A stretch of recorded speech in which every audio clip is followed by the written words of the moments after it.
Mhm. Welcome to Beyond Sports with Paul and Jeremy. I'm Paul, and I'm this is Jeremy. Jeremy. Thank you guys for coming and checking us out today. Today we're just we're chatting about a couple of new sports related topics, things that we've seen recently, especially the NBA playoffs. A lot of crazy stuff that's going on with that.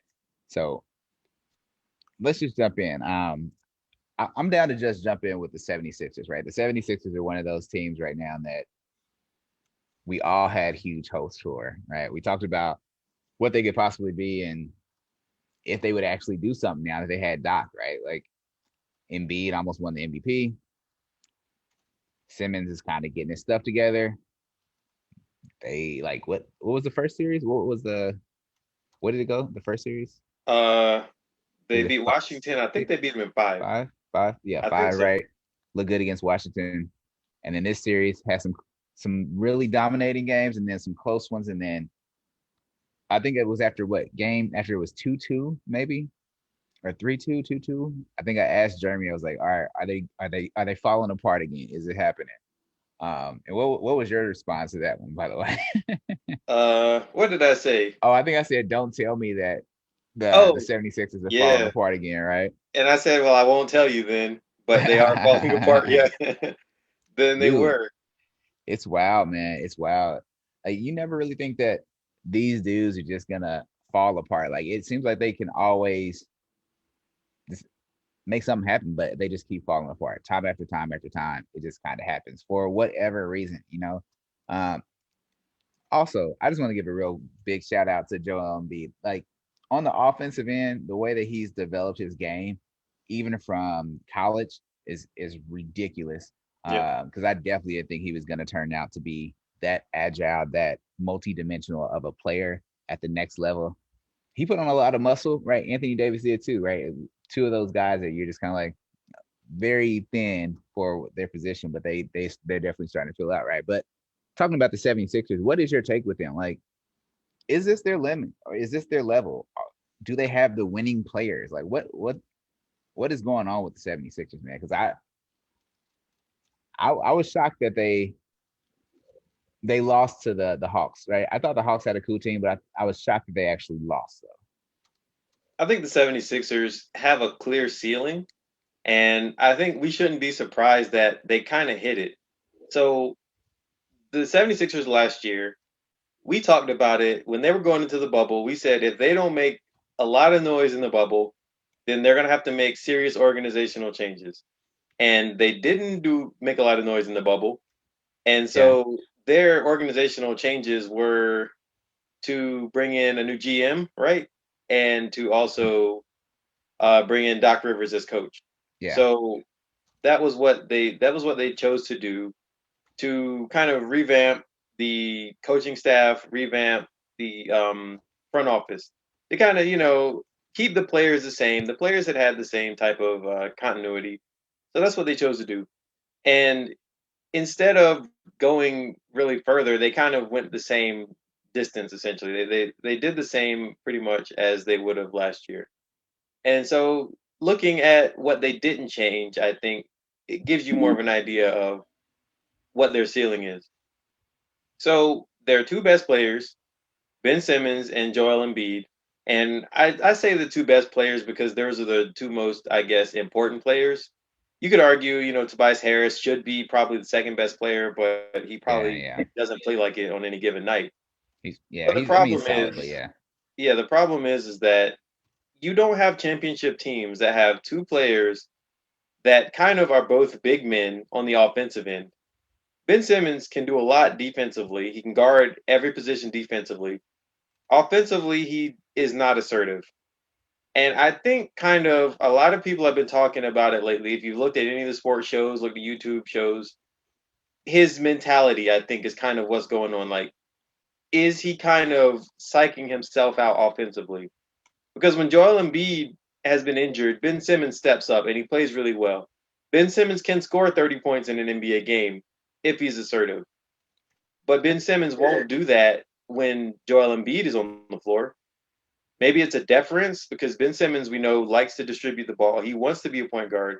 So offensively, he kind of limits himself, I think, and that limits the team. So when they needed him down the stretch, he made, I think, three baskets in the fourth quarter, which is what everyone's been showing. Shot 100% from the field in the fourth quarters, though, of the series, but he didn't attempt a single field goal after game three, maybe. Yeah, So maybe three or four. So the last few games of the series, no field goal attempts in the fourth quarter, and these were all close games, right? These were mostly close games. Like they didn't blow out Atlanta. I think game six they might have. They didn't get blown out really. It was just really close games that one or two possessions here or there could have changed it.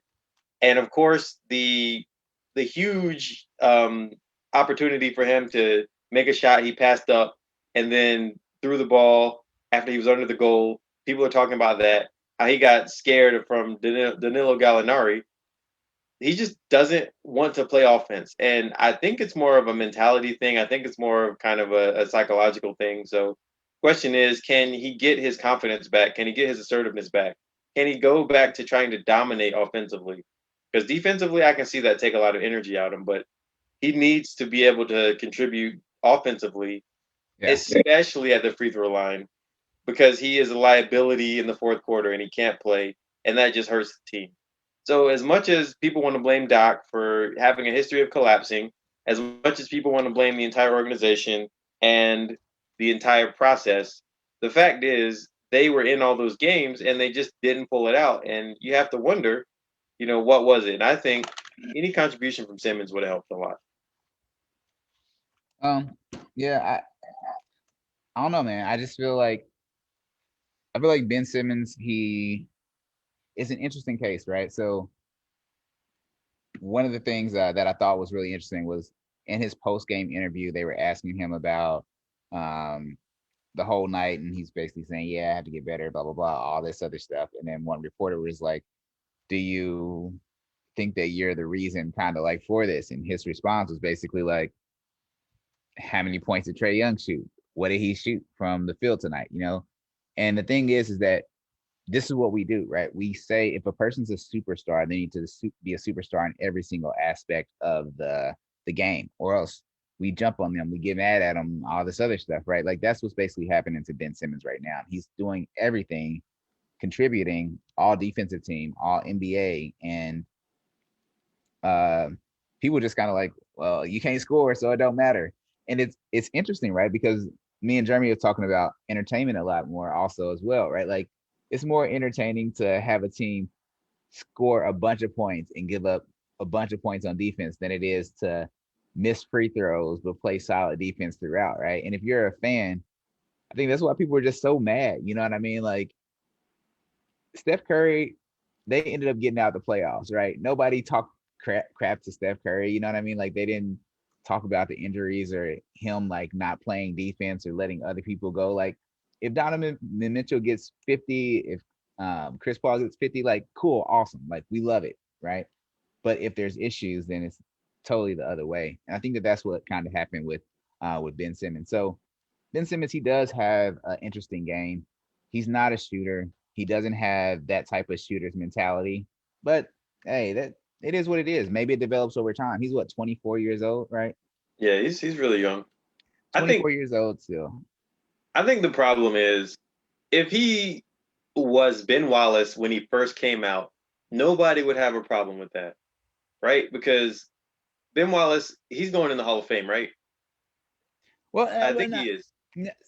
see, I'll say But this. here's my What was your point. thought though? What was your thought about Simmons when he first came out though? Oh, I didn't have any real thoughts about his offensive game. I thought that he was going to be kind of a Magic Johnson type point guard. That was how he was built. So, can he run the team? Can he just be okay offensively, right? And like I said, the reason I compared him to Ben Wallace was if he's going to specialize as a defensive player, that's okay. That's perfectly fine. But the problem is he's getting paid like a person who can do everything, right? And that's why people are upset, right? He's getting paid $35 million a year on average. So if you have a person that just contributes like mainly on one part of the floor, then you put him in defensive situations. You put him in, and you expect, it wouldn't be any different than what Dwight Howard does for that team right now, basically. And that's okay, but you would know that Dwight Howard isn't expected to contribute. Dwight Howard isn't expected to shoot a high percentage from free throw. to keep his team in the game. It's okay if he has a limited game, but it's just the way people react when they find out he has a limited game rather than them knowing he has a limited game from the very beginning. And I think Well, he kind of turned into this mhm. person over the years because he's hearing people say he's not good offensively. I even saw a story saying he was thinking about changing his dominant hand and shoot right-handed instead of left-handed, which I know Jalen Rose has been saying for like 3 years now that he needs to shoot with the other hand. I don't know how a person shoots with the wrong hand at the NBA level. I don't get it. But the fact is, there's all this stuff going around, right? Like he's getting scrutinized from every angle about his offensive game. And at some point, it probably does kind of get to you and it makes you rethink things. So it's okay if he specializes on defense. That's perfectly fine. But the problem is when people expect him to be able to do everything, then they're going to have a little bit of a problem with him not being able to contribute more significantly on the offensive end. It's funny because there's two parts, right? One, coming out, a lot of people didn't know if Ben Simmons would even ever really develop that much of an offensive game, right? That's one of the points that I thought was interesting. When came out, they're like, yeah, he can do a little bit of everything. Like the question is, can he develop that 3-point shot? Can he become more consistent on the offensive end? It was always a question. All that other stuff was true about him being that. The question is still true. He's still the same player that we anticipated he was going to be, right, from the beginning, right? So that's one thing. The other thing is there's another player that went through a similar type of criticism, much better player, but again, early stages of his career. If you think about LeBron at a certain point in his career, he went through criticism. Oh, he's not assertive enough. Oh, he doesn't take over in late game situations. Oh, he's always passing. Oh, he doesn't hit critical shots. Like there's always this crying about what everybody else thinks that you need to do to perfect your game. But if LeBron would have just listened to everybody else, maybe his game didn't develop the same way that it did. So what I'll say with Simmons is that he's still very young in the NBA. Maybe he makes those changes, right? Like I saw him shooting free throws with his right hand, looked a lot better. He was making a lot more of them. Well, maybe it makes sense because he's so used to shooting with his left hand that it's hard to retrain it for free throws. So train another hand to do it. But now when he gets to that free throw line, does he switch it up or what he Yeah. does a pull up? Like I don't know. I don't know what happens, right? But the thing is that he does have a certain set of skills. And as far as the offensive end of the game for him, his what he does on offense maybe doesn't get counted by points, right? If he's able to back a guy down, right? This is the assertiveness that I would like as a coach. If he's able to back a guy down consistently and get people in position to score, or anytime that there's a smaller guard, this isolation, back them down, score points, isolation, back them down. If they can't stop it, then that's that, right? So it's kind of like you have to use his skill set to what benefits the team, right? If he's around a bunch of shooters, now people are like, man, he's he's dynamic, right? Because he just has a bunch of assists. He gets every single person involved, blah blah blah blah blah. In a fast-paced offense, now it's totally different. So maybe that's the thing. Maybe it is partially the offense that he's in. If he was with the if he was with a fast-paced offense, it would definitely be a lot different, right? Because that favors what he does, but he's not. So he's limited and he's playing to the system. So maybe he gets out. Maybe he gets traded to the Pacers. Maybe they run a fast-paced offense. Maybe he doesn't have to score all the time because other guys can. And if he does develop his free throw, awesome. If not, just be with a team that runs, puts up a lot of points, and makes it hard to catch up with. You don't have to worry about the free throws as much then. So it's like Yeah. it's also part of the system as well. So hopefully, whatever happens with him, he comes out better for it. Trust yourself, man. Just don't listen to the critics too much. Don't listen to me either. I, Here's the I suck thing. as well. Here's the thing, though. You compared him to LeBron James, and I think that's a good comparison because one thing we know about LeBron is he actually does listen to critics. You remember LeBron when he was first in the league. I mean, he could score from anywhere inside the 3-point line, really, and he was really good at the basket. Well, everyone said he doesn't have a 3-point shot. They didn't know if he would ever develop one. Well, guess what? He has a 3-point shot now, and it's taken him a while. Like he started really doing it more recently as he's gotten older. But he's actually a reliable 3-point shooter now, right? He's not like one of the best in the league, but he's definitely a good 3-point shooter. how about when he first got to Miami and they were talking about he doesn't have a post game, he doesn't have a back to the basket game. And don't you remember seeing him work with Hakeem Olajuwon? And he incorporated that a lot more into his game because the critics were saying this is what he needs to do. Like Magic Johnson, guys like that were saying this is what he needs to do. And he did listen to the critics and he incorporated that to his game because one thing we know about LeBron is he's a smart basketball player. Anything else you can take away from him, whatever, his number one asset, I think, is his intelligence as a basketball player. And so what he has Yeah. done is he knows what he lacks. He listens to the critics. He listens to the good and the bad, but he takes the things that are actually applicable and he puts them in his game. So Ben Simmons, I think, he should do that. He needs to listen to what the critics say and take that more seriously because he can get paid a lot of money, but at some point he's going to lose respect in the league. He's going to lose playing time. He's just going to be kind of an albatross type contract where people aren't going to want to play him, even though he's getting that huge contract. They're not going to want him on their team, No, and then at they're some not. point it's just going to be a problem. It's You not can gonna be get that be bad, a man. max player that falls out of favor. Just because you Like, used yeah, to you be good can, but doesn't mean the you thing continue is to be that good. Ben Simmons is still 24 years old, right? Hmm. He's a max player, 24 years old, all NBA, all defense, and he's still gonna get better, right? No matter what it is, like you can still utilize him in a lot of different ways, right? Like he doesn't necessarily have to be a 3-point shooter. He doesn't have to do that. He just has to understand that he needs a way to be able to contribute offensively consistently, right? Like if it's a quarter, if it's a um where he just tries to like just dominate, right? It's like this year quarter, like try to take over. Whatever it is, right? There just has to be something where there's that indication for him. The other thing is when you talk about LeBron and the critics, right?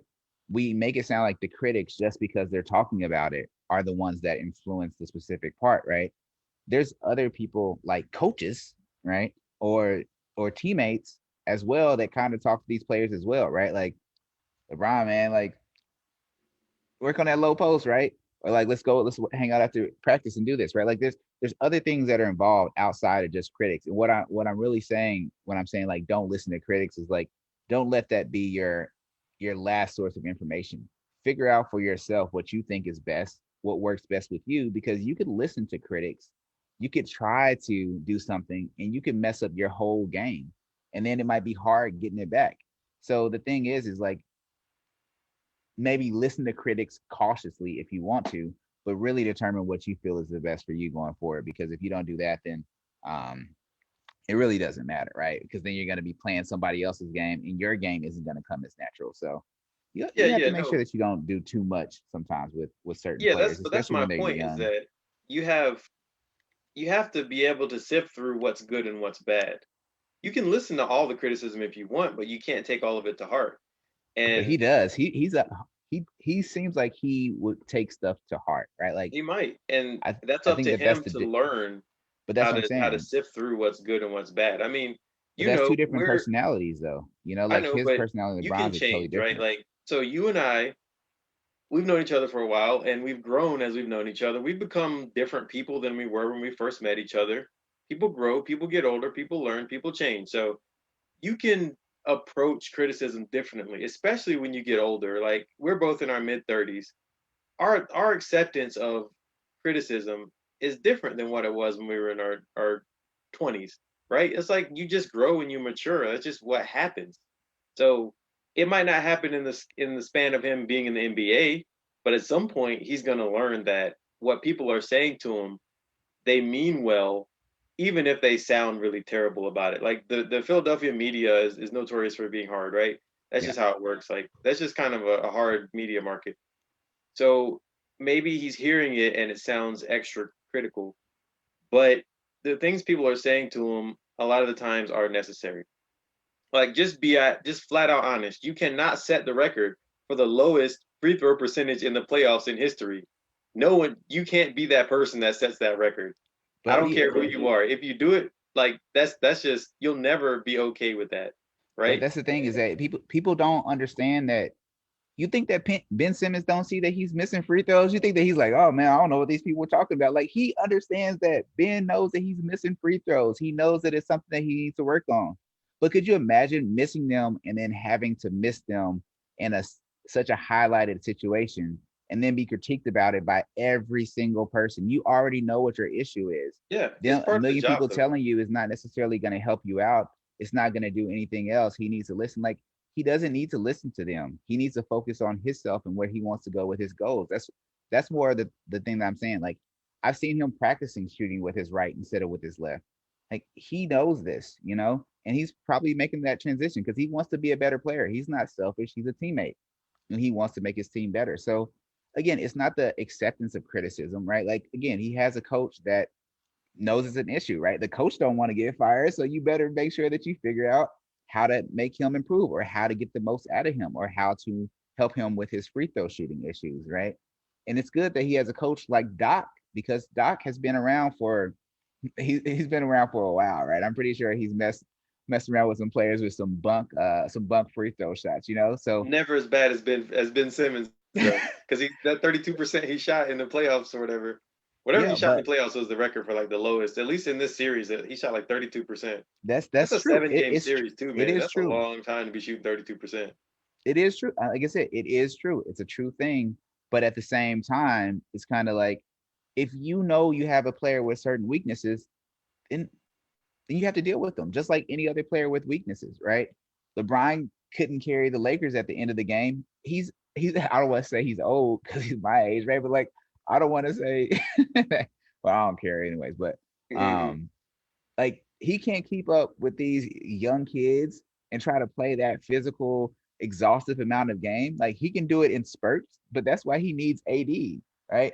He can be really good in these long spurts at times, but he needs a break, right? We talked about that multiple times, even when he was what was it 3 years ago with Yeah, the youngsters and everything. when he was Like trying to trade everybody. yeah, it's like he needs a break, right? I think he realized at that point in time, like it wasn't even the critics. He realized like my body is, like I need some help. I need real help. I need real help so that we can get these championships, Right. So it's a similar type of situation. And I think that with Doc being there and being around, like he knows guys. He probably even has guys reaching out like I can help him out. Like, I'm right here because they need to win. They need to figure it out. And I think that it would be really amazing if Ben Simmons developed this part of his game. And sometimes things just happen where this is the route of it. If you looked at Derrick Rose, for example, right?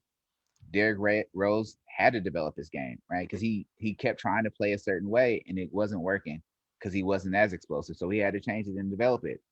LeBron, like you said, changed and developed his game, right? Why? Because he understood that there was going to be limitations and he was going to need to do it. Simmons is just 24. He's still developing his game, right? He's not done. And this is just one of those things. So for him, I just hope that whatever he's doing to try to fix his free throw shot works. And I think Yeah. that And I think it's like I said, I think it's a psychological thing. I think him not taking shot attempts in the fourth quarter was because they had been doing the hack a bin thing earlier. And once he realized, man, this is hard for me, he didn't want the ball at the end of the game because it would just pile on more pressure. So I think it all goes down to the psychology part of it. Sports psychologist would probably help a lot for him to figure out what's going on with that. And the physical part, the shooting and all that stuff, that's one thing. But the mental part, I think, is probably a bigger part of it than we even care to acknowledge. So that no, that needs to be worked on too. yeah, I think last thing I'll say with that point is that I think that is something to consider. But I would say that I feel the reason why he may be hesitant is more due to the fact that like people may be in his actual mind in the thought of what he's actually doing, right? People may be in the mindset of sorry, people may be in his mind in this the mindset of like when he's dribbling down, when he's thinking about taking a shot or whatever, he's like, I don't want to let down my teammates.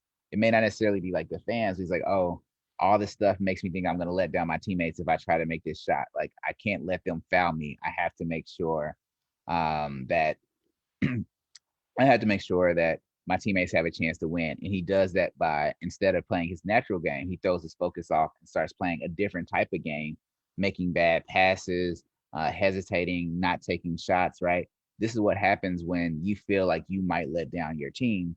It's not necessarily the players, but you understand that you're dealing with something. So hopefully, whatever it is, they work it out. Hopefully, he gets a little bit better with that specific aspect of his game. And like I said, if he can do that, he's a steal. I've heard some people from the Pacers or some Pacers fans talking about what if they traded for Ben Simmons, right? Like that would be interesting. Right now, he has a very high contract. He does have a very glaring issue. Do you trade him? I don't know. Maybe I consider it. Or do you trade for him? If I'm the Pacers and you can't get a superstar, maybe that would be another thing to kind of consider as well. So you could build a team around him as the base, where now you have him around a bunch of guys that can do the things that he can't, and then you don't have to worry about the weaknesses. There's a lot of different situations that could happen, and I wouldn't be surprised if he did get traded. It's just, yeah, you just never know with that. NBA is a crazy place. Like you said, a bunch of coaches just got fired, right? So welcome to the inferno, the coaches edition. That's the next thing that we were thinking about, right? So Yeah, I would um, say this. I would say this. I know it's just probably crazy for me to say, but I would go one more year. Last year, period. Championship or not. Last year. I know this is crazy to say, but I do one more year because, Doc Rivers just got into this position. He just got the yeah, team, their number one seed, albeit it's a crazy year, all that stuff. Who knows what it even means to get the number one seed, right? Because the number one seeds in both conferences are eliminated. But the fact is, he coached his team to the number one seed. He actually gave Embiid and Simmons confidence playing together in a way that they hadn't before. The team yeah, looked better. The team looked more fluid. So I think give it another year. If it doesn't work, then completely clean house. Whatever. Fire Doc if you want. A lot of people want Doc fired because of his track record and all that other stuff. But that does bleed into what we're talking about. So how about instead of firing Doc now, we can talk about the other coaches that have been fired, and then we can see what happens from there. yeah. I'm down to give Doc another year. Hopefully, he doesn't join the ranks of those that have been let go. Because I think, like I said, I don't think that he's an issue. Like I think that it's like their uh first big year of coming together, and they showed a lot of promise. You know what I mean? But now I think that Ben Simmons at this point he really realizes for himself that he has to really spend a lot of time and fight for the changes that he needs to make his team better. Right? Like last year, maybe you could talk about somewhat Ben, but maybe more Embiid. You know what I mean? This year it's kind of like, yo, like Ben, we need you. You know what I mean? So um it'll be interesting. It'll be an interesting thing to follow. And I think that like again, Doc is the correct veteran coach to be there to kind of help them out. So shout out to Doc. You got your hands full. Hopefully this goes really well for all. Um but yeah, so outside of that part, now I'm thinking about the coaches and the coaches being fired or let go or leaving. What's your take on that specific part of the NBA in today's game? Is this something that we're going to see more often? Is this a change to the culture of coaching, that quick turnover type of thing? And is this good? Is this bad? And were there any surprises that came out for you? I know we talked about the Brad Stevens one before, but any other ones outside of that that came as a surprise? Well, I think this is the second year in a row when we've kind of had a decent amount of coaching turnover.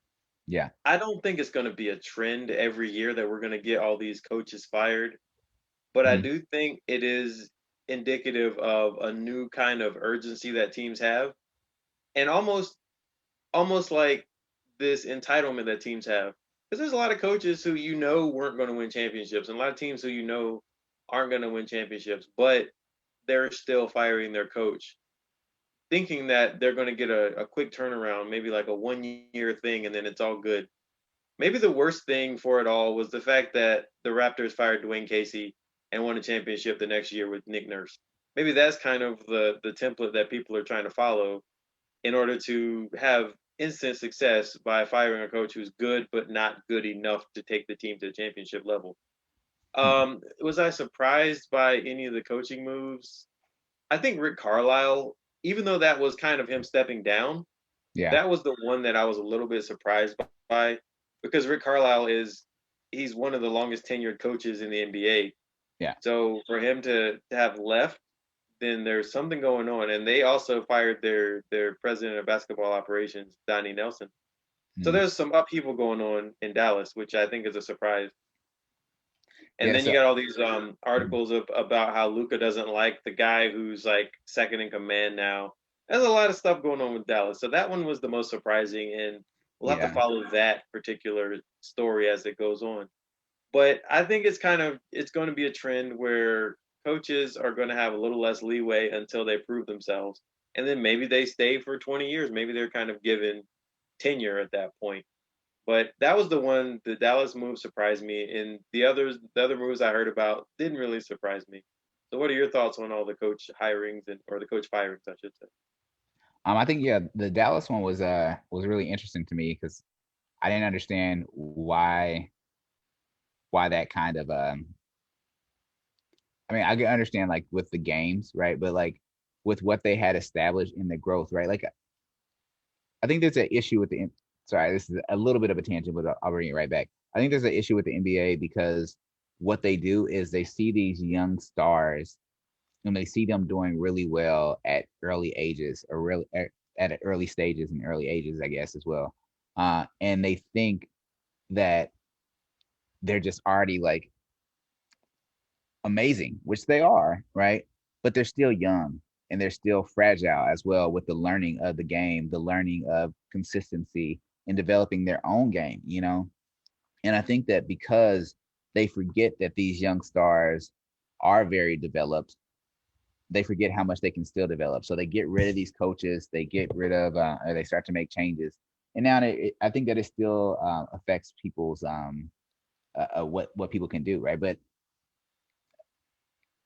maybe it's just because younger players are overachieving. I think, and teams are also going with that same thing that you said, where what happened with the Warriors, right? Like the Warriors let go of Mark Jackson, and then a few years later, right, with Steve Kerr, they had a championship, right?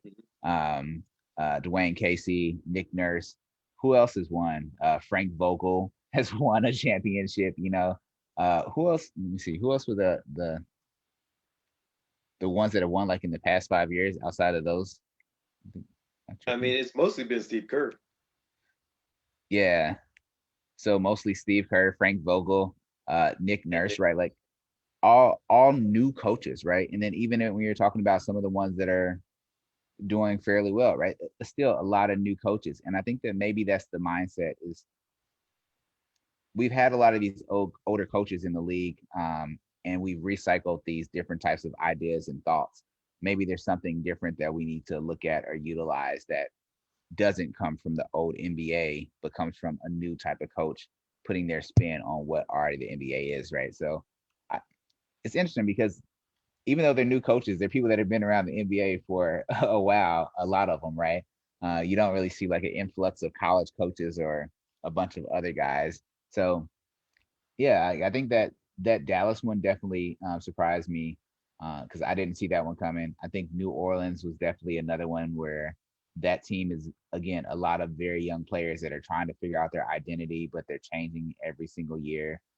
It seems like there's more value put on winning and being entertaining, and having a coach that can do that, than developing your players and making sure that you have a chance for the long run. So you maybe that's just mentioned the New the Orleans. NBA. So New Orleans fired Stan Van Gundy after 1 year. The Pacers fired Nate Bjorkgren, sorry, after 1 year. Yep. And so I think those moves are similar because we talked a little bit at length in during a live show when we watched the Pacers game against the Wizards in the tournament, play-in tournament. The Pacers hired the wrong guy, right? And they moved to right that wrong quickly. They Yeah. figured this was not the guy. We need to move on. New Orleans also did the same thing. Now the difference is Stan Van Gundy has been a head coach in the NBA for a long time. Stan Van Gundy Good point. led the uh, the Orlando Magic to the finals.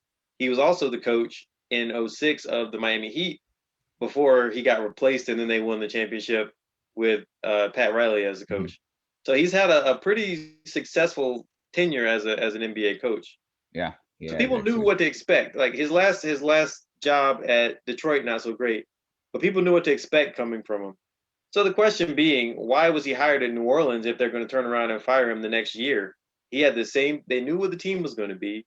They knew what he was going to bring to the team. What changed about him? You know what I mean? But they knew that they wanted a different coach. So that one is kind of an interesting move too, because Yeah. they knew exactly what they were getting. It's similar to the Pacers hire and fire, except for the fact that people knew what to expect from Stan Van Gundy. See, I think it's weird. The Pacers, two of those situations, right? The Pacers, and the Pelicans, right?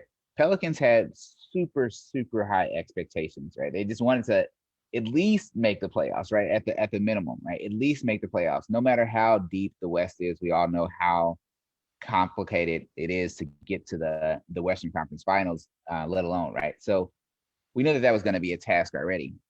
And then at the end, to have your best player hurt and injured when you need them the most, that doubles down on it, right?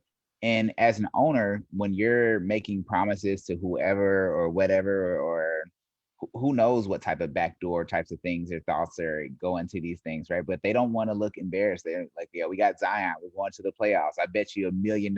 Who knows, because they are passionate about their teams and their fans and stuff like this. So it's kind of interesting because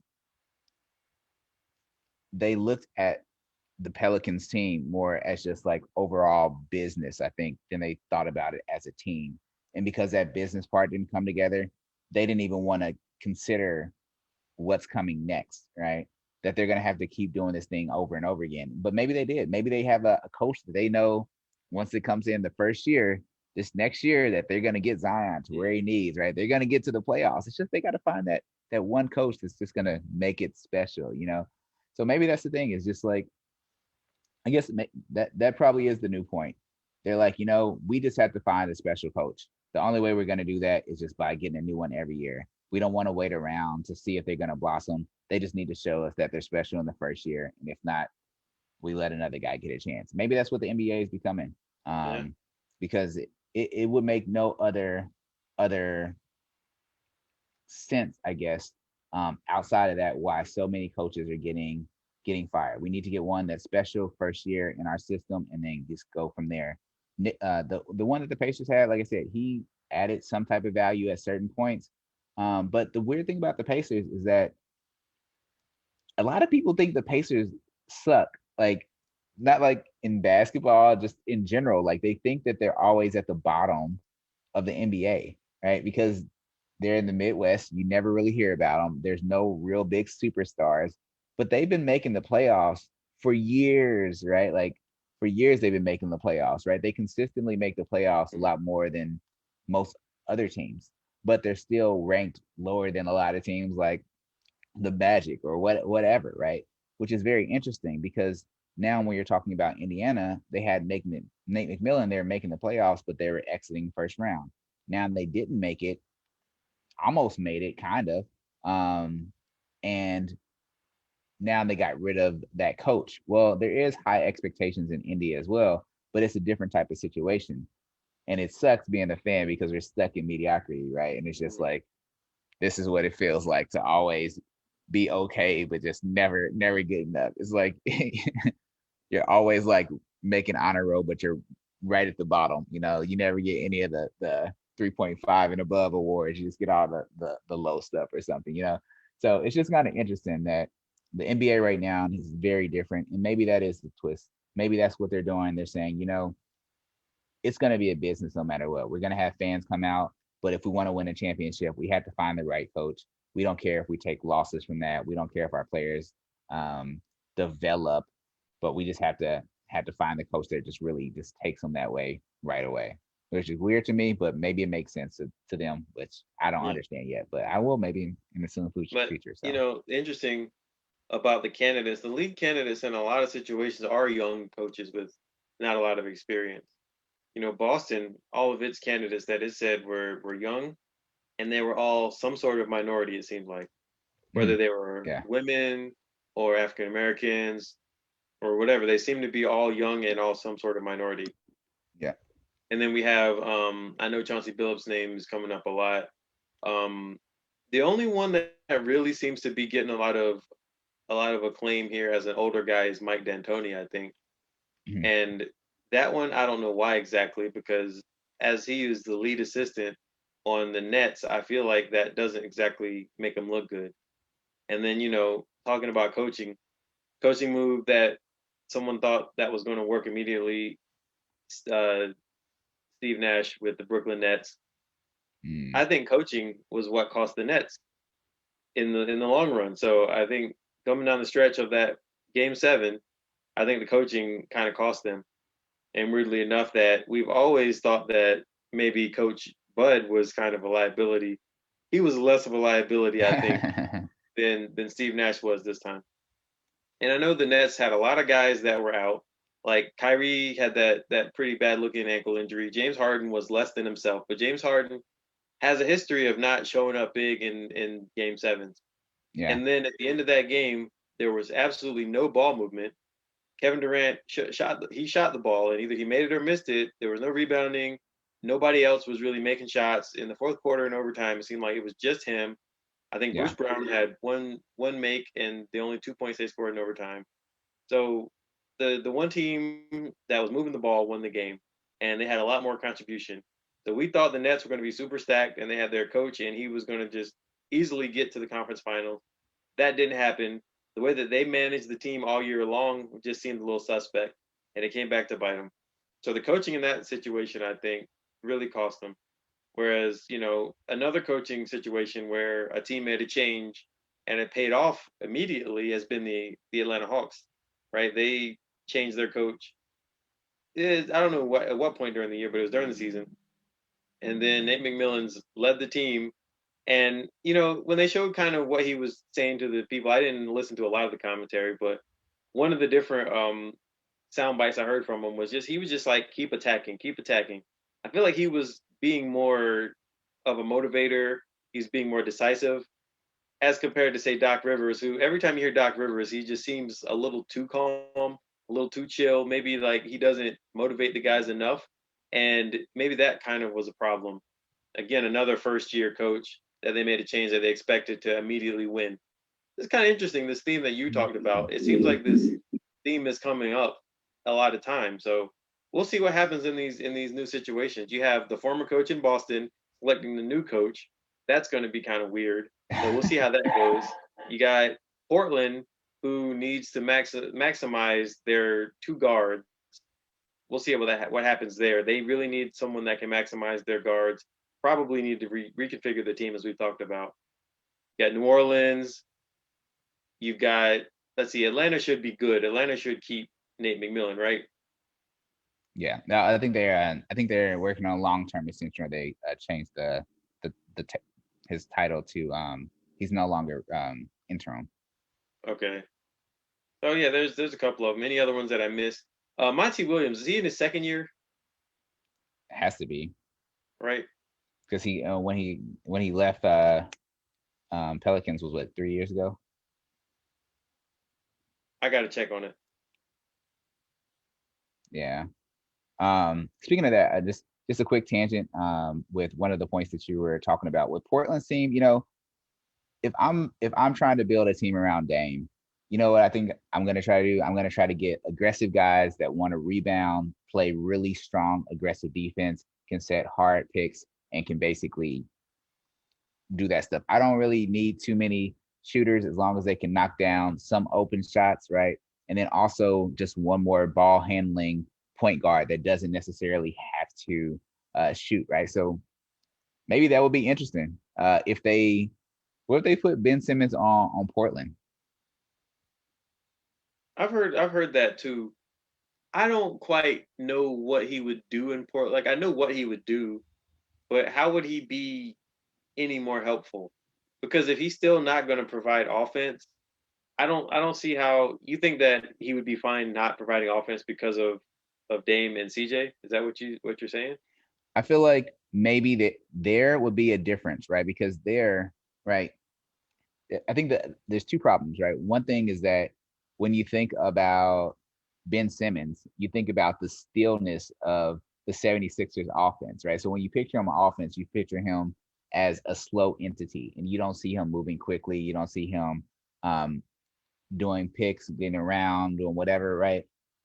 It's too complicated. So maybe when he's up there and he's with Portland, he's going to be in transition a lot more, which we said that will probably be a lot better for him. This gives a lot more easy passing situations, right? Because he can see lanes really well as well. When you do have Dame in the fourth, like nobody needs to touch the ball besides Dame in the fourth for Portland, anyways. So like you don't even have to worry about Ben Simmons doing too much in the fourth. So again, you have this guy that's really good defensively. You can put him on their best guard, so then you don't have to worry about Dame using his energy for that, right? You have another guy that can be a ball handler when teams try to trap on Dame. He can still dribble in open space because Dame's not gonna have those defenders on him. Now he can dribble in as long as you have, like I said, a couple big guys that can hit some corner threes. Yeah, you have a kind of interesting, solid team, and maybe I'll try to put that team together on 2K, see how it looks. But um, they definitely have some pieces, and I do think that they need to change around the way that that team's made up. If Dame's going to be shooting that much, that often, at that high of a rate, maybe you don't necessarily need CJ McCollum there. I don't know if he offers too much, especially if you have Carmelo as well. Like there's no real advantage, I think, of having so many shooters that aren't necessarily ball handlers that don't play defense. So Yeah, that's. I think I would need to see it before I was excited about it because, as you say it, I'm just not excited about it, about the I prospect of know. Ben Simmons on Portland. So it doesn't do anything for me right now. I Hmm. guess if I saw it and if I knew who the coach was, maybe if I understood what the philosophy was, Yeah. yeah. But right now, I'm not excited by it. Yeah, I feel like it's one of those hard ones. It's one where it's hard to see because it seems like such a difference, right? But the reason why it seems like such a difference also is because these are two different type of players that we've never really saw play with another player in that similar type of way. And because we haven't seen it, it's harder for us to like imagine them playing off of each other and doing this. But if you could imagine Ben Simmons at the 3-point line with Dame and them having a two-man game with picks and passes and pops and like that right there is dangerous because either one of them can be a really good ball handler. Like if you can get Ben to be in transition, go off the pick, do another double pick, get into the lane, like now you make defenses think a lot more about what's it going to be, who are you going to go with, and if you have to guard Dame super far out, you have Ben that can do everything with the ball and also set picks. Hey, that's a whole nother development to make Dame shots just that much easier. Like there's so many different ways that that type of thing can work. But again, it's different, but sometimes different just works. If you would have told me that you would have put together a team for the Golden State Warriors and make them mostly shooters and 3-point shooters, most people be like, yeah, that's not gonna work. Shoot from mid range, not gonna work, but it did. So who knows? We'll Yeah, I see. just you say Ben Simmons on a pick and pop. I'm just figuring out he supposed to be popping? No, he's listen. I'll record some of it for you. I'm just gonna do a video of it. I'm gonna show you what I mean, and you're gonna be like, wow, okay, I On can see how 2K? that. Yeah, like I mean, like just imagine them with a two-man game, what they could do with a two-man game. Like he doesn't necessarily have to pick and pop, right? He can pick and drive, or he can pick and pass, right? He can pick and like be at the 3-point line, and he can be that Ew, pick relay and pass. passer. You know what I mean? Because he, again, a relay passer. What's gonna happen if Dame is on the 3-point line? If there's a pick, he's gonna go another way. Ben Simmons is a big body, so they're gonna have to go underneath him. If he gets loose, now they're gonna need help defense over.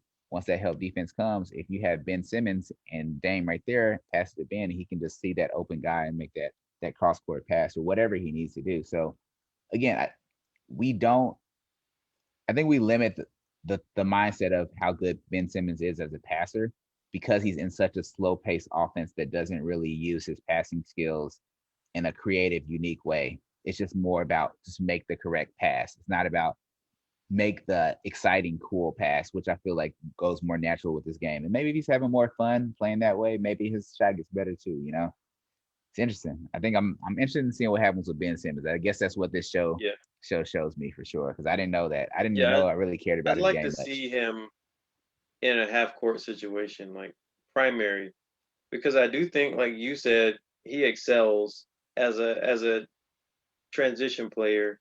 He excels on the break, but in the half court, a lot of what he does best is kind of nullified. So, yeah, I'd like to see that. Like, how good is he going to be in a primarily half court situation? So, I don't know. Like I said, I don't want to change the team right now. So, I'll wait to see what you show me on 2K before I believe it. But I'm not. It's not. I don't want to make the trade right now. So we'll see. Yeah, yeah, I get it. Yeah, I mean, yeah, I think that's one of the biggest things that we realize with sports nowadays is that it's fluid, man. Like sports are fluid, teams are fluid, coaches are fluid, players are fluid. It's just all about investment and entertainment, man, at this Mm. point. So we'll see what happens though. So all right, cool. So we talked about those couple things. What other topics did you want to jump into also that we haven't talked about that we were considering already? I think we should probably spend a little time talking about your former guy, Paul George, who helped the Clippers break their curse and get to the Western Conference Finals. So one of the last cursed teams out there. Like there aren't that many curses left. So we're Man, breaking curses left and right in this modern age. So I think it's good to talk about that. To hear your input on just the Clippers breaking the curse. Anything you want to say about the Clippers? uh, talking about PG Sampson. Yeah, I think that's the thing. Ever since he had these braids, he's PG Sampson now. Like it's giving him that extra strength, that extra So that's what focus. it is. PG Sampson, yeah. Um, but I think it is one of the weird things with Paul George. He's one of those really weird types of people to figure out like basketball wise. Like he has crazy amazing skills and he has a really strong competitive nature, and those things definitely drive him. It's interesting to see how he's playing without Kawhi in the playoffs, because now there is a lot on his shoulders. And again, I think that the same thing that I was talking about, when you are able to play your game naturally and not necessarily have to think about involving other players, maybe that's one of the things for PG that just comes a little bit more natural and he gets to be a little bit more involved. Um, with the Pacers, I think there was a time where that same type of thing, right? People wanted him to be more assertive, right? They wanted Paul George to be more assertive. They wanted him to be um, the primary ball handler at times. The only problem though was that he did do good at that, but he also made a lot of turnovers. He made a lot of bad, careless passes. He drove in the lane. Sometimes when he should have just passed it, and he'd be like, "I'm like, bro, Mm, like you knew what yeah, was going on when you did it, yeah. As like, bro, teammates, like, yeah. yeah." So I feel like now one of the cool things that Chauncey Billups did was, yeah, Paul George, we need to be a point guard. We need you to bring the ball up, to pass, to find guys. And whatever's going well for them right now, it's working. He's being able to dominate in his game, and it's good for them. I don't know what happens with this series, but it is interesting to see him actually having all the criticism. Because when we're talking about Ben Simmons having criticism, who has more criticism? You think over the past 2 years, Ben Simmons or Paul George? Clearly, Paul George. Paul George had an entire Twitter thing going about pandemic P or way off P. There's how many different nicknames that people have to describe how terrible he played in the bubble. Like Ben Simmons has never gotten that type of criticism in his entire career. Well, he's gotten some, but not to that level. No. Not nowhere like that. But I feel like now it's gonna be interesting because it sucks for him. He got a whole off season for people to talk crap about him where he can't do nothing about it. They're gonna Just forget. Ben Simmons is not a guy that people care to attack. Like I said, people are gonna be like, Ben Simmons played terribly, and then 2 months from now, they're not gonna care. They're just not going to. Not the same way that they had that fire for Paul George. Like there's just it's just a different Who ain't level. gonna care? I'm talking about Philly, man. Have you been to Philly? Do Yeah, you know Philly culture, bro? I feel I like mean a they little going bit. I feel like they're the ones that aren't gonna forget because the first moment that stuff happens up, right? Like all the barbershop talk, man, you see that game? Yeah, what you think they're gonna do this off season? Yeah, so it's still gonna be relevant because like the 76ers are pretty relevant in Philadelphia.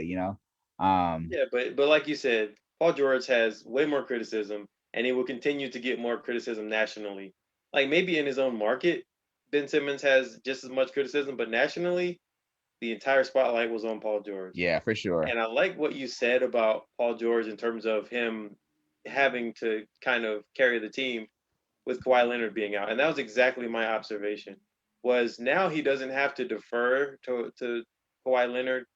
He's always been saying that that team was Kawhi Leonard's team, right? And I think that probably was part of the reason why he kind of struggled in late game situations or struggled in big games. I mean, when you're a guy who kind of needs the ball, you need to develop your own rhythm. That's the Yeah. thing that I think most people don't understand. In the same way that in the Nets, the Nets role players weren't making shots down the stretch. Well, they weren't getting the ball. They weren't getting rhythm. And so Paul George, I think, needs the rhythm. When he's deferring to Kawhi Leonard, he sometimes can play well, sometimes not. But when Hmm. he's had to be the guy, he's been averaging 30 points, right? He's been doing it. And I think he's kind of a person that needs that rhythm. He needs the ball in his hands. He can make those decisions. He can build confidence. He can get his shot going. And I think that's what's been happening. So I've been really impressed to see that. And it just goes to show it's not his ability. It's just again, like we said, like we thought with Ben Simmons, it's kind of a mental thing in that Yeah. he wants to be a good teammate. He came there to play because Kawhi Leonard wanted him there. And Hmm. because of that, I think they have this thing going where he wants to make sure that Paul George is okay being little brother in the relationship, right? He's okay with deferring. He's okay with playing his role. But now that he doesn't have to play that same role, he can shine. So I think it's interesting. I think you said that you thought that Kawhi had an ACL injury.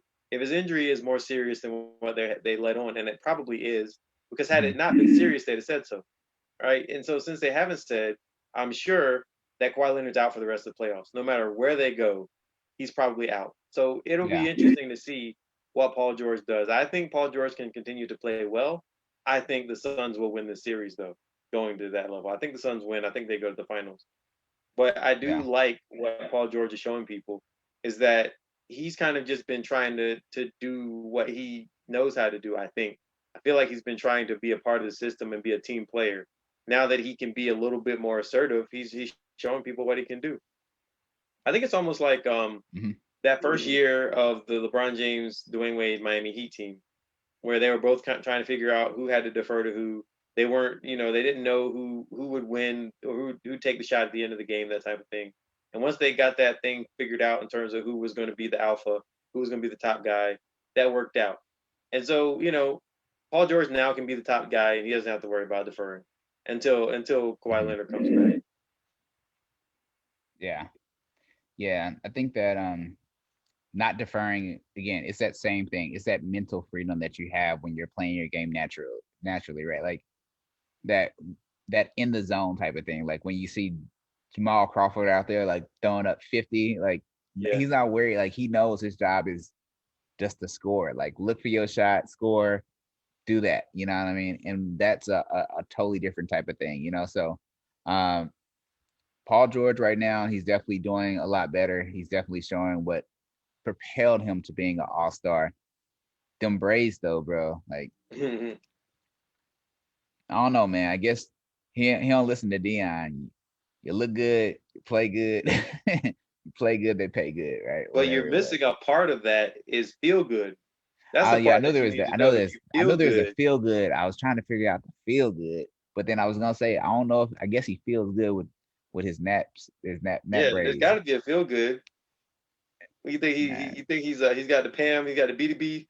Think he that's what's feels going on good. right now? Hey, like I don't know what Paul George feels, man. Like sometimes, like man, that dude is just he different. He all right though. He just different.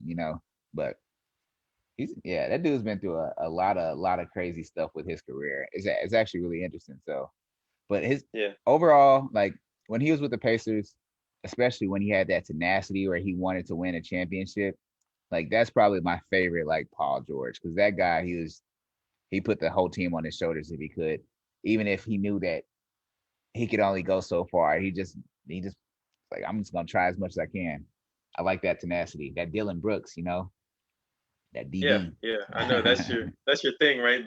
You like them tenacious guys, like them nasty guys that wanna beat people up on the floor. They want to get it I at mean, any cost. because like with those type of guys, when you have teams put together with those type of guys, right? It always feels good as a teammate knowing that the person that's next to you gave everything that they had to try to get your team to win, Mhm. And I like that type of person because it says that it's not about them, it's about the team. And if you get enough people with that type of mentality, right, it can change around the way a team is. We see that with one of the teams that you were talking about, right? Jay Crowder is is that type of energy type of person. He puts a lot of energy in a lot of the things that he does. With his defense, with his offense, like he was a really good player at Marquette, right? Like we forget that he was what Yeah, yeah. He was like was he not the conference player of the year? At the very he least, he was. was Big East player of the year. Yeah, yeah. Yeah, and he was just a beast in a lot of Yeah, different aspects. But because he's been in the NBA and because maybe he hasn't been the top scorer or the top defender, teams might forget about him a little bit, but he can do a little bit of everything. And he does bring a lot of tenacity that Mountaineer way. And that's really cool. So again, there's those type of guys that elevate teams. They help give energy, they help give attitude, they help set tone. And that type of player, when you have them on your team, it really helps out. So that's why I like that type of player because they add so much to the team aspect, not necessarily the individual part. So yeah. yeah. And so I think that looking at this playoffs, I'm really impressed what the Clippers have done because last year I thought the Clippers were a better team than they are this year. I just feel like this year I don't know if it's the coaching that's made the difference because they won a game set or no, they won in six. Sorry, they won in six and they won in seven also, right? So they did win game seven in the first series, game six this series. They've had a lot of close series and they still looked a little bit casual like they did last year, but they've overcome that. They've gotten farther than their team has ever gotten, which says a lot about that coaching change, right? Again, another coaching change where the coach is supposed to win, and at the very least, he took them to heights they've never gotten to. So I have to say that congrats to the Clippers for even doing that because I didn't think they were going to be that good, And I still don't know if they're good. I'm still not convinced. I still think they're so undersized, but they've been utilizing that small ball to their advantage, and that's how they won the last series. I just don't get how they're winning. I feel like they have a lot of people who are kind of who stir the pot in on their Mm, team, and I don't know how they stay out of foul trouble and don't have like 15 technical fouls every game. But they've been getting timely 3 pointers. Reggie Jackson has never seen a 3 pointer he doesn't like. They have a lot of aggressive guys, and I guess it works for them. I don't know how they're winning, but they do it, and so it is interesting to see. It's just like I got to root for this team right now to see how they do. Again, I think that the Suns are a little bit better of a team. I think the Suns have so many good players, and they just don't get looked at because they're so young.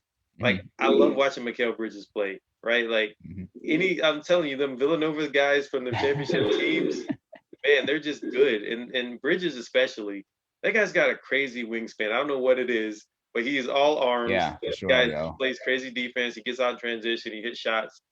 That guy's just a fun player to watch. Like you Yeah, mentioned, Jay Crowder, even campaign, like I said, like Cameron Payne has stepped up a lot. Chris Paul's they don't want him to play. Chris Paul's not allowed to play, and they just keep on ticking, man. So either way, that's a fun team to watch. They've been fun to watch since last year. Booker can make any shot. He's like Reggie Jackson, except he's making those shots that he takes. Right? Reggie yeah, Jackson takes any shot he wants. Booker takes the same shots and he makes them. He's got inside, outside, completely offensive, great at it, and he's contributing. He put up that triple double. He's contributing. He's passing the ball too. Like, if he's diversifying his game like that, they don't need Chris Paul as much as they did before. As long as he's on that bench providing the leadership, just a lot of fun to watch and see how that goes. And you just two things. You said something that made me think about a new thought, but I think that is really really interesting. Like when you're comparing those two teams and kind of like what's going on. Funny thing, I keep getting like when I'm watching the highlight clips because I forgot Reggie Jackson was with the Clippers. I always get him and Beverly mixed up, and I'm like, dang, Patrick Beverly's out there shooting these threes, and I'm like, Hitting like, oh, that's Reggie Jackson. I was like, I forgot that he like left and came back or whatever happened with that one. So that's pretty cool. So shout out to Reggie Jackson for having a strong comeback. But uh outside of that, I was gonna say, an interesting thing because you're talking about how Devin Booker's game kind of evolved, right? Especially in this previous game where he got basically the triple double. Was it all the way or was he at like nine? I No, can't it remember what was it was 10. It was 11 assists, 10 rebounds, or something like that. okay. 40 points. Okay, cool. So um whatever that says, right? What I thought was interesting is that I think that the cool thing about the playoffs is that it really shows players, it gives players a chance to grow and to show that they can grow and excel. And it also shows players what their true limitations are. Like when times really get tough, like how are teams going to isolate you or take you out, right? And that type of thing can kind of help them discover how they want to develop their game. It's kind of like something similar to what you said to LeBron, right? When he was there, well, he realized that he was only going to be able to be so deadly of a weapon in a sense, right? Or so like effective if he had range. So he added a 3-point shot and was able to add it, right? Like, which is amazing, right? Fairly consistent, actually a lot better than people probably would have thought. That worked. Well, then he learned that, well, even in Miami, his team may not necessarily go as far if he can't take advantage of his size on smaller guys. So now the back to the basket game developed, right? So again, the playoffs really show you where those limitations are because teams really hone in on how to stop you and what they can do. So I think that's a really good thing, especially for young teams to make the playoffs. And this is probably one of the reasons why in New Orleans, uh, maybe there is that hesitation because you need these young guys to get that playoff experience. If they don't get it, they're going to keep thinking that what they're doing in the regular season is okay, but it's not. It's not going to win you a championship. That type of mindset won't. So playoffs are definitely important for a young team to have. With that said, shout out to Memphis next year. Let's see what's going to happen All next right, year, let's right? see. Let's I, see. I have a question for you. Then I think this is a really good transition because the number one seed in the Western Conference, people didn't expect them to get the number one seed, right? A lot of people thought they were going to be okay, but Utah came in number one seed. Clearly, were a really good team, but they lost to the Clippers in the conference semifinal last round.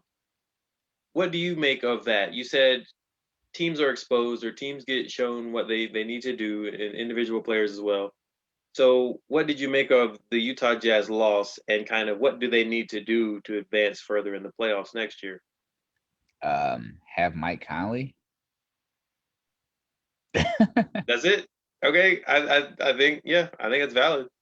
Honestly, like it's weird, man. Like one of the points that I texted Jeremy earlier, and I was saying that one of the things I wanted to discuss was point guards in the playoffs and how impactful they have been, right? And how teams that haven't had those have kind of struggled, right?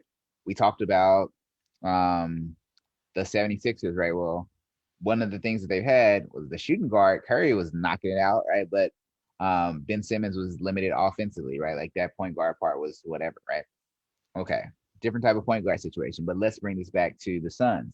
When CP3 wasn't there, we saw how much the Suns struggled against really good teams, right? We don't know how it is with the Clippers matchup because it was that first game, right? Now it's like, all right, well, we're gonna kind of see what happens from there. But Chris Paul was huge because he allows other people to get into their game a lot more naturally, right? And I think that kind of goes towards that same thing that we're talking about with Paul George and just being able to play more confidently, not having to worry if you're in the right position.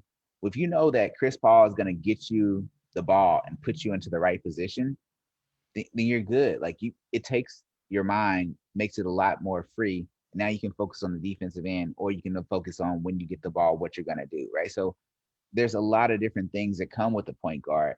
I talked about Mike Conley having Greg Oden as a center for the large percentage of, or a large amount of his like younger basketball career. Well, we saw what happened.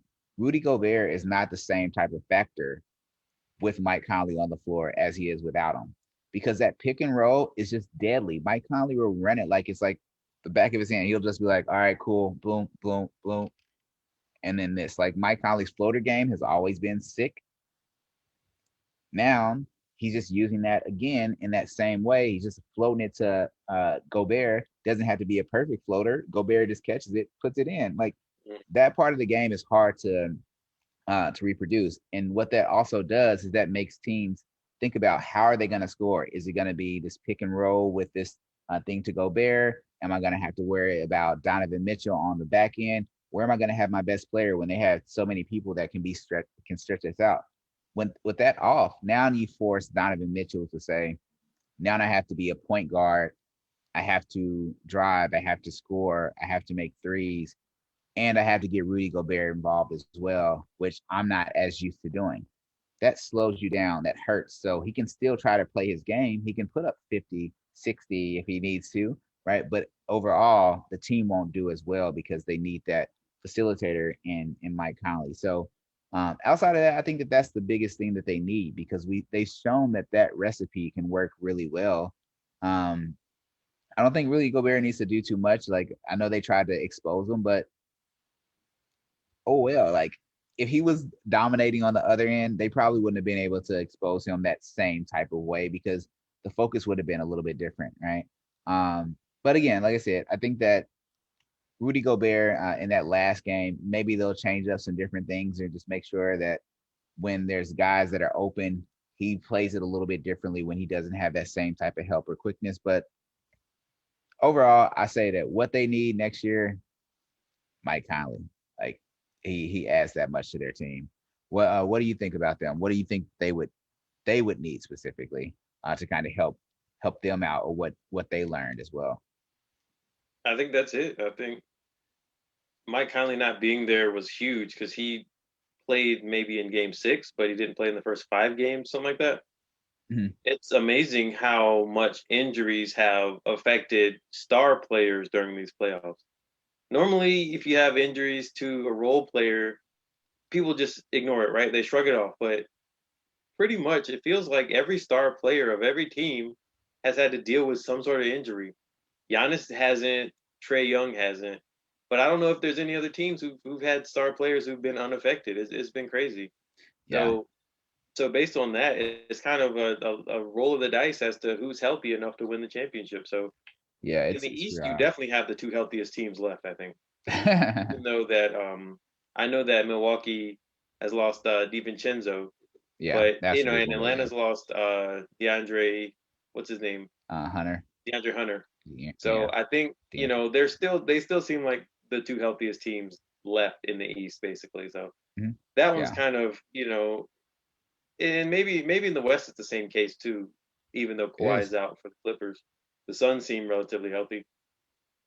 I mean, Chris Yeah, Paul, like yeah. I I said, Chris mean, Paul, you just never know yeah, it's what's like gonna that. happen. That's the thing. Is like if you can have Chris Paul for four, like at least three out of the 7 games, then you probably have a good shot. You know what I mean?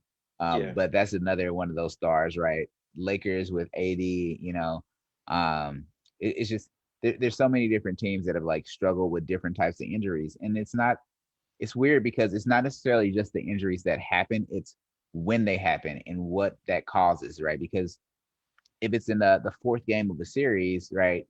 Now it changes things around totally. yeah, That whole situation, the Suns could definitely be out of the playoffs altogether, right? Like if Anthony Davis didn't get injured, right, or if Chris Paul's shoulder injury didn't heal up as quick as it did to allow him to be able to play that well at the end of the series, Suns aren't at this position, and we're talking about how good the Suns could have been or what they need to do next year to get to a yeah, championship, right? Injuries this season, especially in the playoffs, have played a huge role.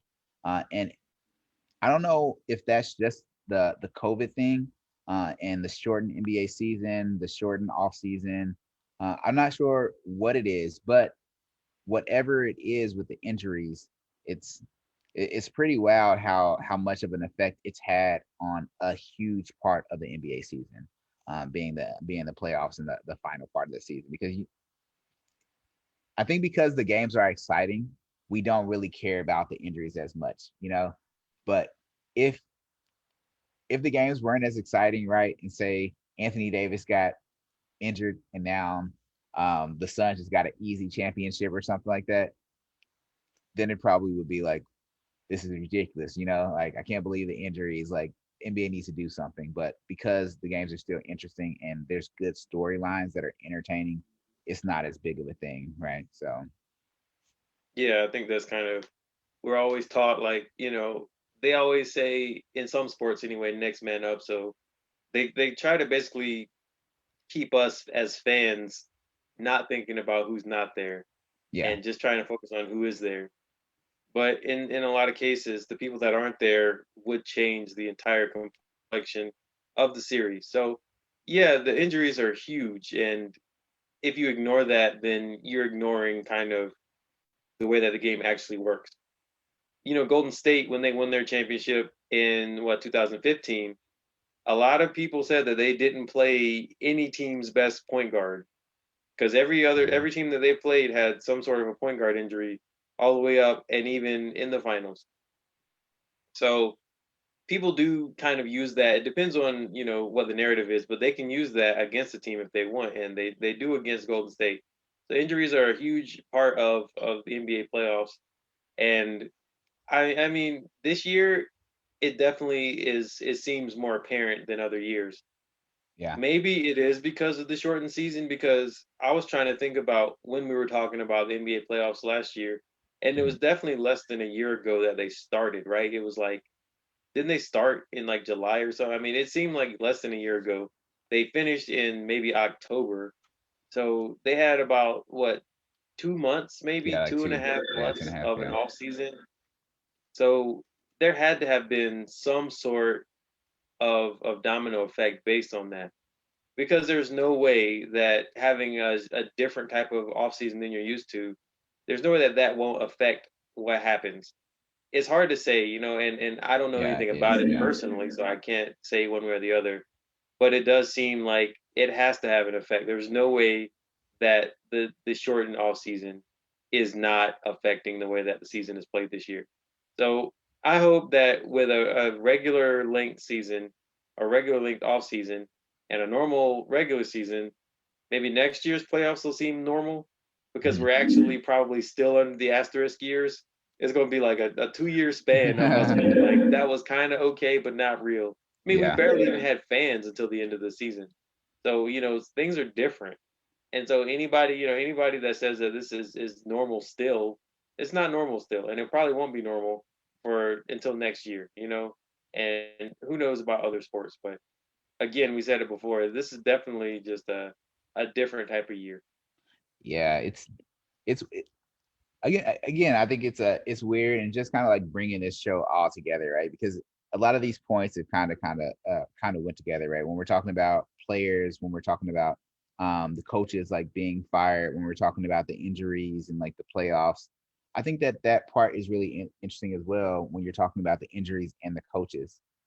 Like owners, GMs, it seems like they don't care about injuries. You know what I mean? Like it's not an issue. Like injuries, cool, yeah, whatever. Like any Yeah. business is gonna have its losses. I still need productivity, right? It's kind of interesting to kind of see that that's how it is because the Celtics, what happened to them, right? They had a pretty strong team, had a really huge injury, and then that changed around the whole beginning parts of their playoffs. Like just that right there was a huge issue. And then luckily their coach didn't necessarily get fired, but he no longer is the coach anymore, and He now failed up. yeah, he failed up, which is interesting, I'll say the least, right? He failed up in that sense, right? Which not a lot of people are able to do. Most people aren't, I guess. But yeah, I think that's an interesting thing. That needs to be a shirt. Brad Stevens. I fill up. Yeah. Mhm.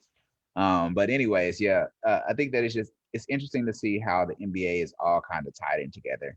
The injuries, the off season, the coaching, the players' individual growth, the critics, all of these things play some role in the NBA.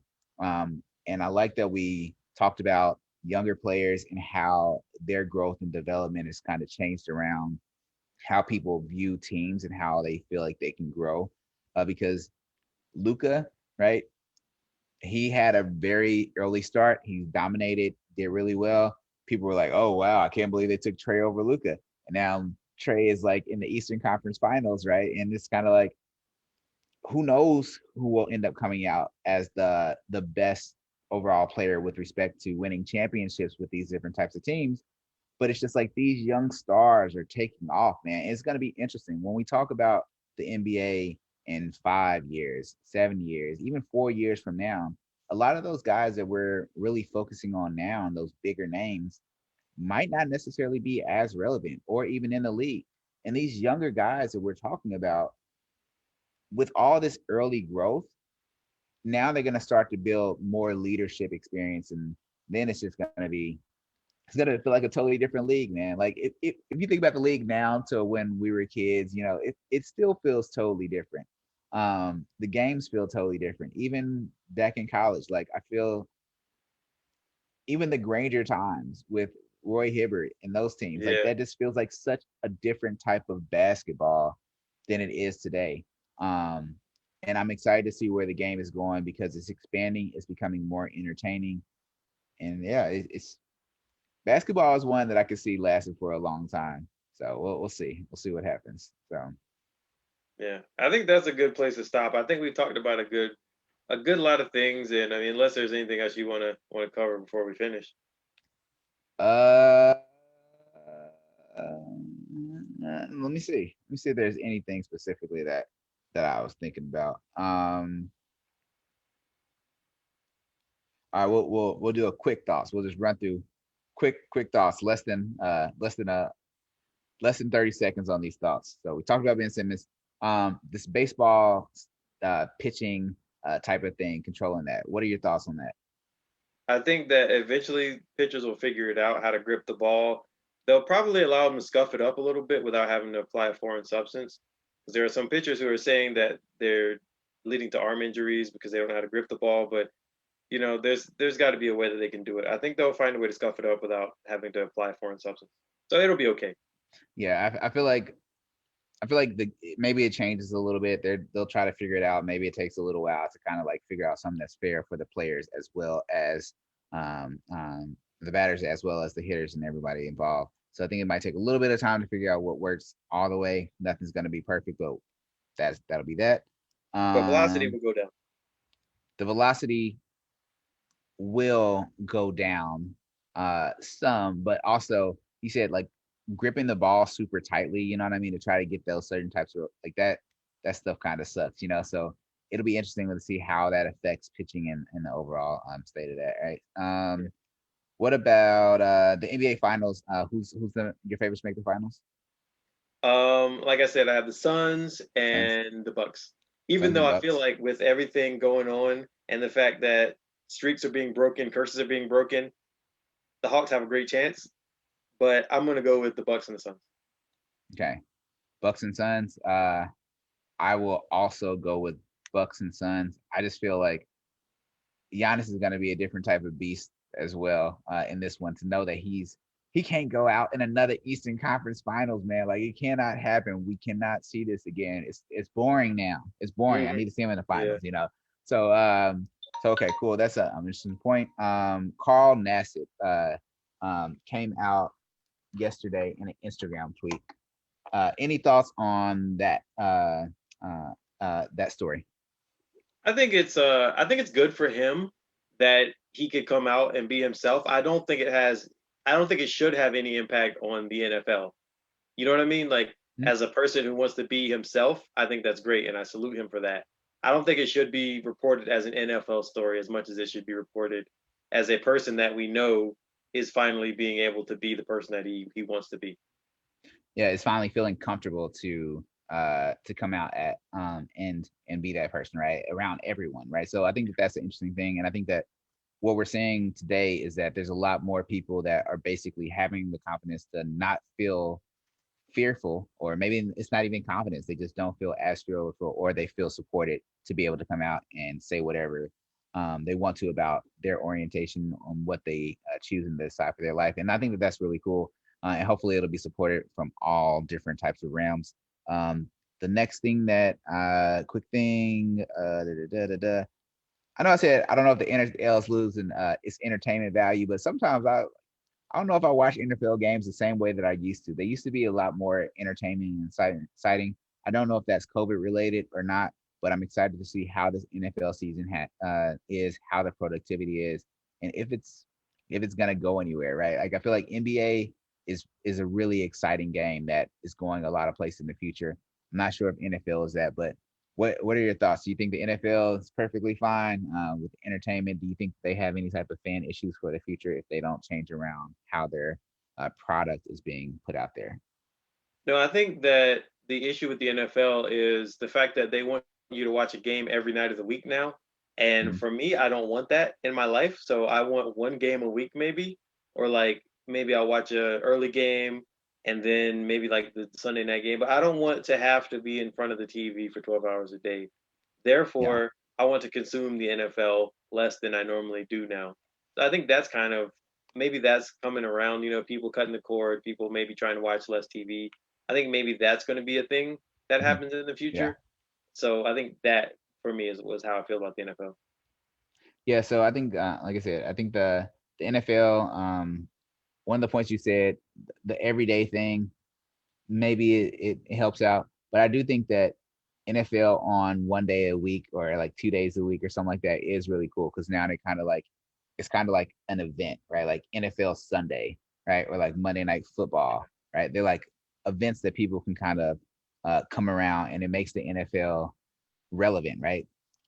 People watch every NFL game because it is relevant compared to just NBA games. People don't necessarily watch every single NBA game because they're just all the time, right? So they can watch the ones that they do watch.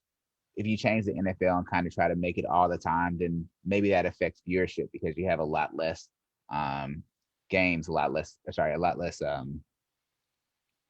Oh, dang, I forgot. I forgot that point. There's no novelty. But yeah, so it's just basically like, yeah, you just have a lot less of the actual like games that are going to be on one specific day, and then maybe people start to lose that interest, So I think that might be interesting. And then the last point as we get out of here is going to be solved today. So the NBA draft lottery is happening tonight in 3.5 hours, 2.5 hours, something like that. So interesting. What are your thoughts on the NBA draft lottery in general this year, and what what are you thinking about the NBA draft and the draft lottery? Any So quick the draft thoughts? lottery was changed so that the bottom what three teams or is it five teams? Four. Bottom Oh, four the teams have bottom the same three, odds. bottom three teams have the bet, yeah, the almost the same odds of getting the top three picks, right? Right. So that's supposed to discourage tanking, among other things that they've implemented. So I think that's okay. We'll see what happens. I'm going to say that I'm going to guess the Timberwolves get the number one pick. And Yeah, if that's the case, do they owe that pick to Golden State? cannot remember. Well, I we'll can't see remember. I about thought that that because was I feel last. like I thought that was yeah. Yeah, I can't remember. Thought that yeah, I okay, can't remember. Mhm. I'm going to go with the Timberwolves and we'll see what happens after that because I feel like they had the worst record. So I'm just going to All go right. with them because I don't remember who else was terrible. Yeah, I'm gonna you know where I'm gonna go. I'm gonna go with the Pacers. The Pacers are gonna get the first overall draft pick. And then they're gonna put in a package deal to get Gordon Hayward from the Hornets. That's what the Pacers do because that's what nah, I'm just playing. But Gordon anyways, Hayward's still not trying to go back to Indiana. Him or Brad Stevens. they have conversations about like I'm pretty sure that they have conversations like we're never going back to Indiana, like to They start talk cracking together up. about it. Yeah, like in Boston, they're just drinking their martinis, Mm, talking about how they're never going back to Indiana and how everybody drinking just their wants Guinness. uh nah, martini man. Yeah. Yeah. Anyways, but I am excited for this NBA draft. I think that there are a lot of interesting prospects. Like we were talking about last year, I think that there were some prospects that did pretty well. Some that I kind of highlighted. I like Tyrese Massey was one. Tyrese Halliburton was another guy that I also uh, liked as well. So there's a lot of guys that did really well. And I think that this year's draft has a lot of intriguing players, a lot more hype this year about the draft than last year, potentially because a lot more people have gotten to see this. A lot of these players uh, play, and they also kind of have an idea of what they might be able to do at the next level because of the season that they had compared to last season as well. So, very interesting draft. I think the top all the lottery picks should contribute in the future. A lot of different types of players. So I'm excited, man. I'm excited to see what happens in this lottery because it's really going to try to give people an idea of what could happen in the draft and what are some of the best fits gonna what are some of the best fits might be. So cool, man. I like that little speed round at the end to try to get over some of those little topics. So Yeah, we that can was do fun. that. We can do that in the We'll see. future. We'll Just to we'll add some speed report. rounds. We'll report on the NBA draft lottery next time. So Yeah, we can do yeah, that. sounds good. Any thoughts before we get out here outside of that? Nope. Been a fun conversation. After we sign off, we should talk a little bit. So we'll stay on after we sign off. Yeah. Stay around for the exclusive. This will be posted on something. No. Anyways, I'm just playing. I'm just playing. But in the future, definitely will be. Outside of that, this is Beyond Sports with Paul and Jeremy. I am Paul. I'm Jeremy. Thank you guys for joining us, and we hope that you enjoyed the show. Take See care, ya. and we will see you later.